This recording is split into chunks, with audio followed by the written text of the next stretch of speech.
Okay, so next guys, number 10, question number 10. So 다음을 읽고 무엇에 대한 글인지 고르십시오. Okay? So this is about cool guys. So what is cool?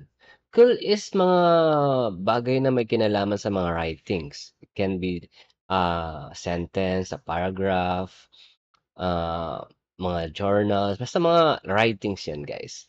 Okay? And yeah, so 다음을 읽고, so read the following. 다음을 읽고 무엇에 대한. So muot is what and 대한 is ikinakabit yan sa mga nouns and ibig sabihin is about that noun. And yung muot dito is yung parang noun natin, what about what. Okay, so muuse tehan kul inji. So inji is ang hirap i-pronounce to inji. So what kind of writings? Okay? So read the following article or writings and choose what kind of writing is this, no? Kung tungkol saan yung binasa mo. Okay, so basahin natin guys. So 한국은 1950년대 한국 전쟁이 끝난 후 세계에서 가장 가난한 나라였습니다. 그렇지만 1960년대에 경주를 개발했고 경제가 크게 발전했습니다. Okay? So 1번 수출품, 2번 수입품, and then 3번 경제 발전, and then number 4 is 무역. Okay, so tungkol saan daw yung binasa natin, guys? Okay, so isa-isa natin. So 한국은 yung Korea, 1950년대. Okay, dapat marunong tayong gumamit ng marunong tayong magbasa ng Korean numbers, guys, no? Mag-practice tayo. 1950년대. So kung sa mga hindi pa marunong magbilang or hindi pa marunong sa number system, guys, meron tayong mga videos niyan sa mga page natin, hanapin nyo lang. Okay? So, alam ko discuss na yan kung paano magbilang hanggang billions. Okay? From 0 to billions. And I'm sure guys, makikita nyo na hindi naman siya ganun kahirap. Okay? Practice lang. Okay?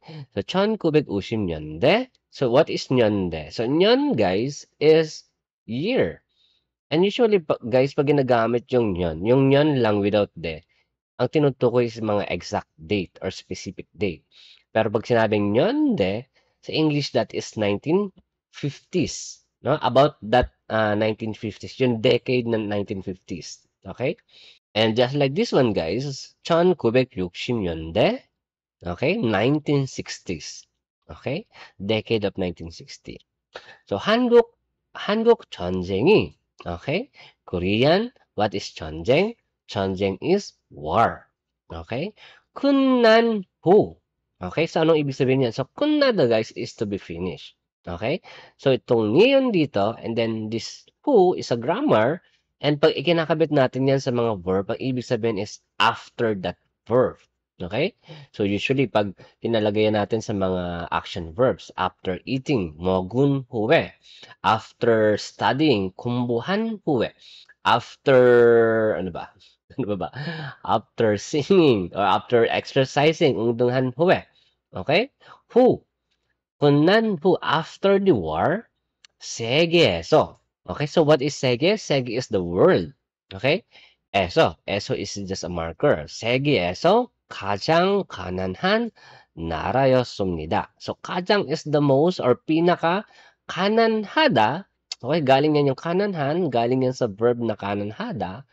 And ibig sabihin niya is to be poor. Kananhan nara. Ginamit natin siya as modifier. Ibig sabihin, poor and nara is country. Okay? Poor country. And yosumnida is just the is, no? Nara, ida is yung pinaka-base form.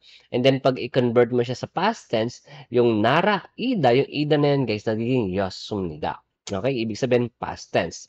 So, ibig sabihin guys, yung Korea daw, nung taong 1950s after ng Korean War, ay siya yung pinakamahirap na bansa after nung war na yon.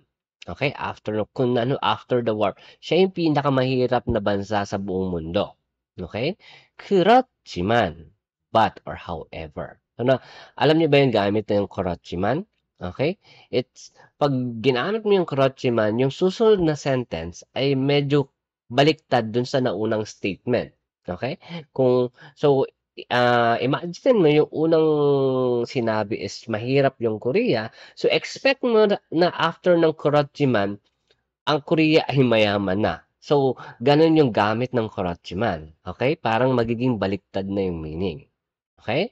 So, tingnan natin, 1960년대, okey, nung taong 1960s, 경제를 개발했고. So, what is 경제, guys? 경제 is yung economy, okay?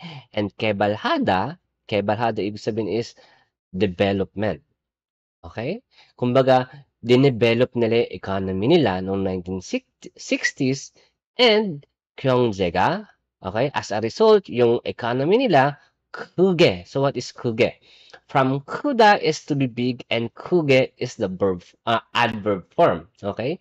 Parang in a bigger manner, okay? 크게 발전했습니다. So 발전, guys, is about development then or about growth or expansion or extension. Okay, so imagine yung economy ng Korea after ng 10 years lang, no? So 1950 naging 1960, in just 10 years napalago nila ng palago yung economy nila hanggang mag-grow sila na mag-grow hanggang sa ngayon is isa sila sa mga magagandang economy sa buong mundo. Okay? So anong pinag-uusapan natin, guys? It's about, ilang beses binanggit, Palchon and Kebal. Okay? And Kyongje. Okay? Makikita mo dito, Kyongje, Palchon. So, yun yung pinag-uusapan natin. Economy, growth, or economy development. Okay? So, yung tamang sagot is number 3, but ano yung number 1? So, 출품. Suipum. So, guys, yung mga word na may pum is about mga products yan. Actually, Jeppum is a product. So, doon ang galing yan. Pum. Okay? So, what is suchul? So, suchul is yung export. Okay? Chul. So, makikita niyo yung mga word na chulgu is about exit. Okay? Palabas. So, ibig sabihin, suchulpum is about export. Mga product na ina-export. So, hindi yan yung tamang sagot. Hindi naman pinag-usapan yung kahit anong product. And same as number 2, this is still a product. So, makikita nyo ito yung kabaliktaran. So, ipum, yan naman yung mga import. Okay? And yung last is muyok. So, this is about mga trade naman. Mga domestic trade, mga international trade. So, about trade. So, hindi yan yung pinag-uusapan. So, answer for number 10 is number 3. Okay? So, next question tayo.